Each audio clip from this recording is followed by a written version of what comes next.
What's up, all Power Rats Group? Today's video we're doing locker, Spartan locker. How do you style them? How do they work? Let's show you. I'm going to show you how it's done.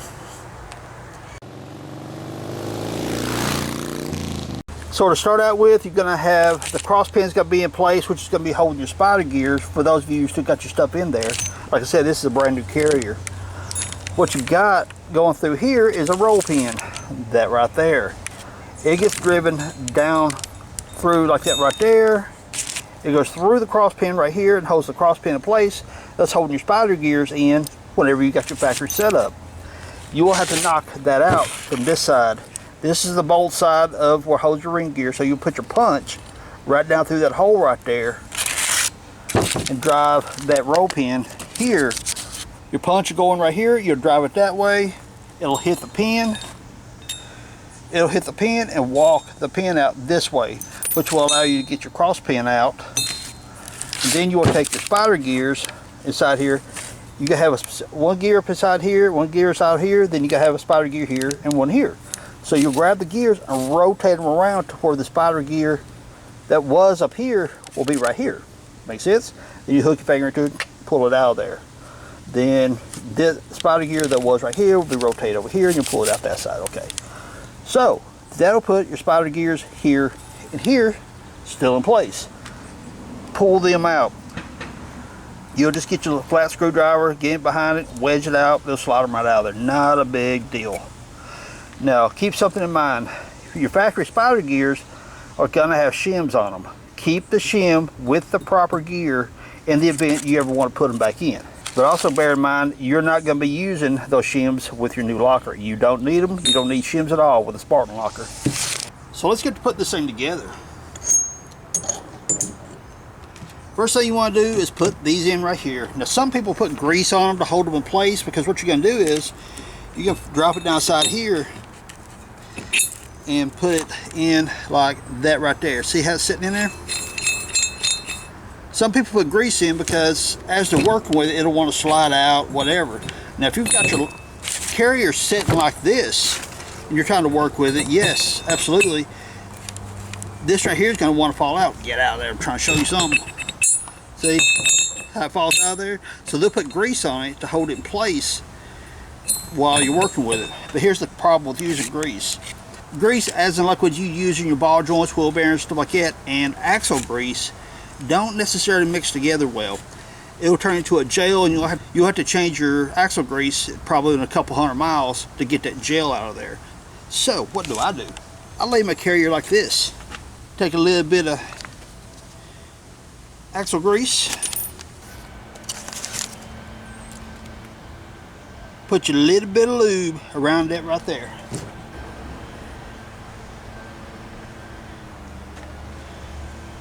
Drop that down inside here, put that in place here on the bottom side. Do the same thing with this one, put it on the top side.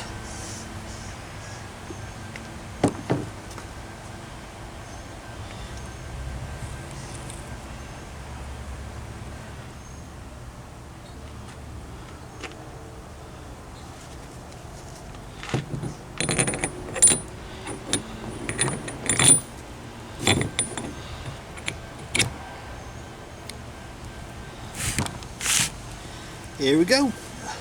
Now I'm going to show you how to install the locker pins. So here we go. No pins installed. And there's your pins. Pull your pins out here so they don't pour them onto a paper towel, rag, something, so they just don't go rolling off some place into a deep dark abyss. Put a little slickum juice down inside here. Some people do this, some people don't. Maybe I'm being a little carried away, I don't know, but I like doing it. Take one of your pins, spring,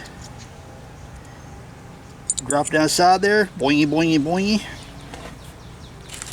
Push that pin in good and hard until that pin locks it in place.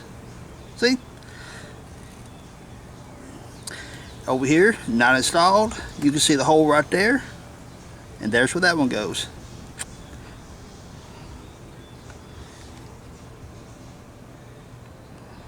little silicone juice, spring, locker pin, slides in there, slides in there. Give it a good hard squeeze. And so I don't shoot the camera, I'm going to keep doing it too hard. See how it shoots the hole out of there? Squeeze it. Put the locker pin in place. We'll put the keeper pin, that's it. Ta-da! Now we got them both set up, ready to install. Now before we go put these in, I want to talk to you guys about this carrier right here. This carrier is from Yukon. It has been known several times that this hole right here where your cross pin goes through being too small. And it was the case with this one as well. Because it fits, now it's a good interference fit for this cross pin to go in, but I had to make it fit. How did I do that? I took that right there and just kind of stuck it in there and went around and around, just done it a few times, test fit. Done it a few times, test fit. You still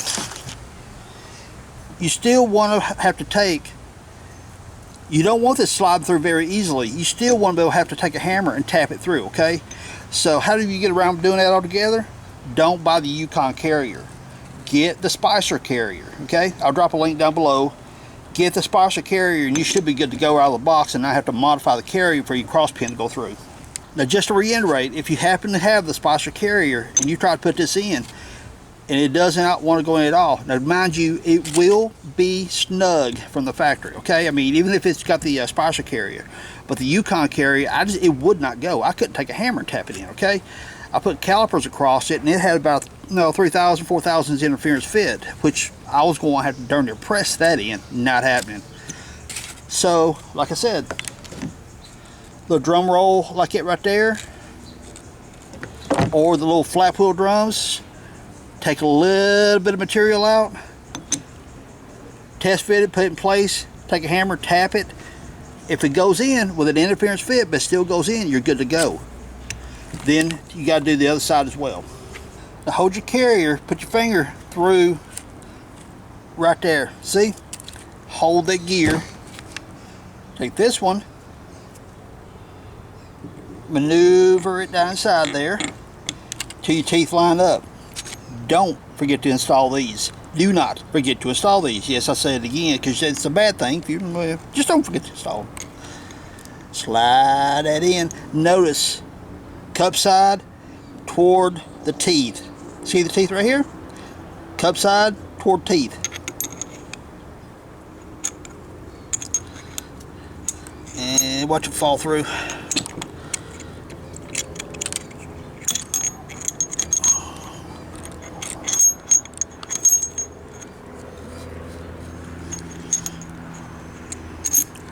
Here we go. Take this one. Remember, teeth.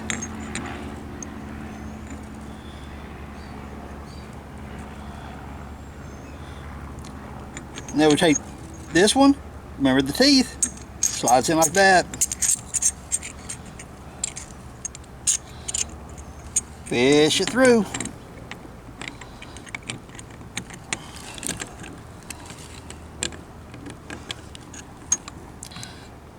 Then your teeth will engage. Then you'll look at it and say, wait a minute, that ain't right. My little groove here don't line up. You're right, it don't. So then you're going to take this, rotate it around like that. Get this and rotate it around like that. And guess what happens? Look right down through the middle of that. Except for that thing that slid away.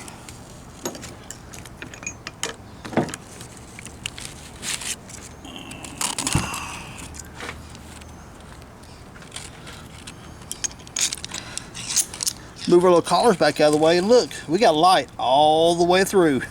Good to go. Now, remember our pins I told you not to pull? Pull. Pull one. Doop. And you're going to have a groove right there, so you're going to rotate it.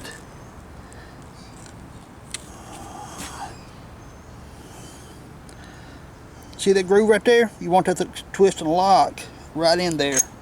Boop, right there. We good.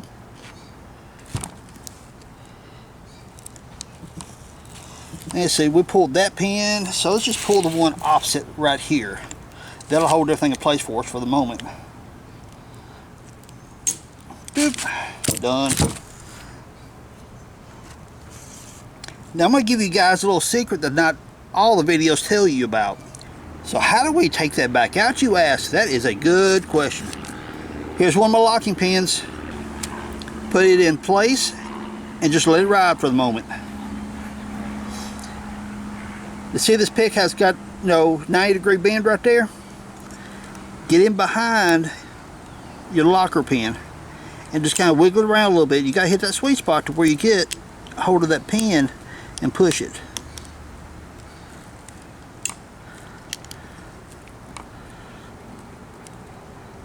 Come on, get about there. There you go. See how I've got it hooked in there?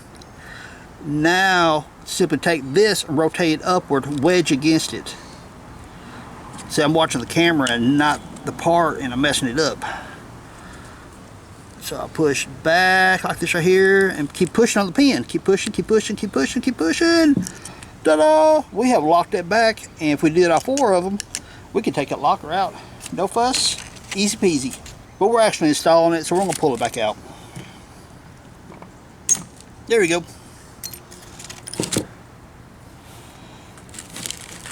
Pull this one out. I'm going to keep my pins hidden in a nice secret place where I'll forget them and never see them again probably.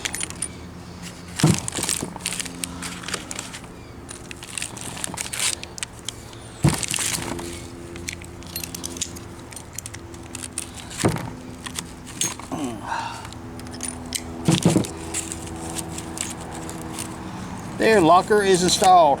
Almost. So now you want to look at it and say, yes, that's the end where the roll pin goes. That end needs to be up. Because we're going to take a cross pin, put it in place, and so first we need to take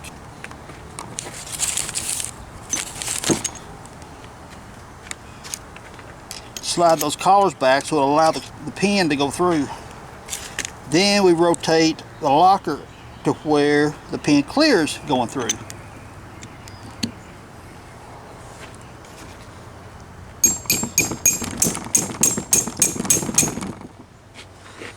And guess what happened? It stopped. Why? Because the collar is slid right back in the way. So get in here and a little thinner.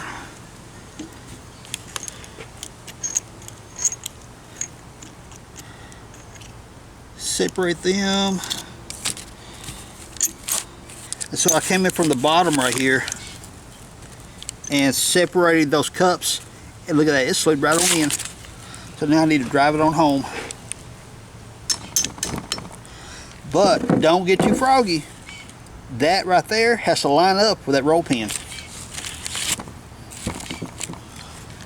So if you need to, stick something in there, twist and rotate till it lines up. Depending on how tight your fit is, you may have to put a little oompa behind it to make it happen. A little ooga-oogas. Okay, now drive her on home.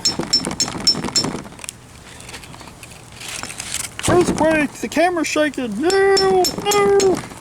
Uh-oh, too far. Right there. So what you got... Oh, get my hand out of the way. We got light all the way through because that pin is now lined up for that roll pin to be knocked on through. Roll pin, put it in place right there, rotate it around where I can get to it.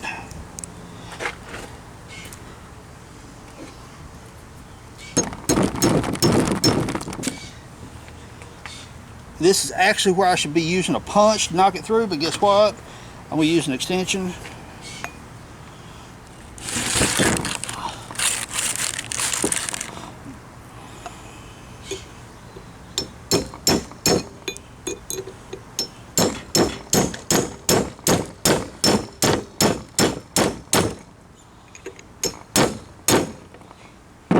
Ta-da! Locker's installed. You can look inside there, you see your splines. Yeah. And of course this here is not going to rotate.